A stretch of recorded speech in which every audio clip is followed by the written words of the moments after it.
Muling kinilig ang maraming tagahanga ng tambalang Julia Barreto at Joshua Garcia matapos lumabas ang balitang magsasama silang muli sa isang bagong teleserye. Makalipas ang 9 na taon mula nang huli silang magtambal sa telebisyon. Inaasahang muling mapapanood ang dalawa sa isang malaking proyekto na nakatakdang ipalabas sa isang sikat na streaming platform sa susunod na taon. Ayon sa mga impormasyong lumabas, isang kakaibang kwento ang naghihintay sa Josh Leah fans kung saan bagay na bagay umano sa dalawa ang kanilang mga magiging karakter. Dahil dito, marami na ang sabik na makita ang kanilang muling pagsasama at inaasahang muling magpapakilig ang tambalan sa kanilang pagbabalik sa serye. Nabati din na una umanong inalok ang naturang proyekto sa isa pang sikat na love team. Gayunpaman, dahil nagkanya-kanya na ng landas ang dalawang artista, hindi na ito natuloy.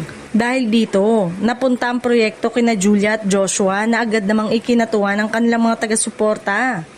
Huling napanood ang Josh Leah sa teleseryeng Ngayon at Kailanman noong 2018. Pagkatapos nito, naging abala si Joshua sa iba't ibang proyekto at nakatambal ang ilan sa mga kilalang aktres sa iba't ibang serye.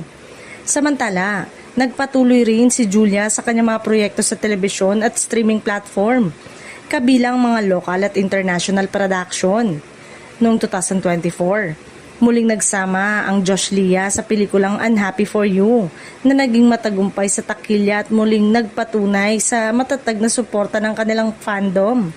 Dahil sa positibong pagtanggap sa kanilang reunion movie, lalo pang lumakas ang panawagan ng kanilang mga tagahanga na muli silang pagsamahin sa iisang serye.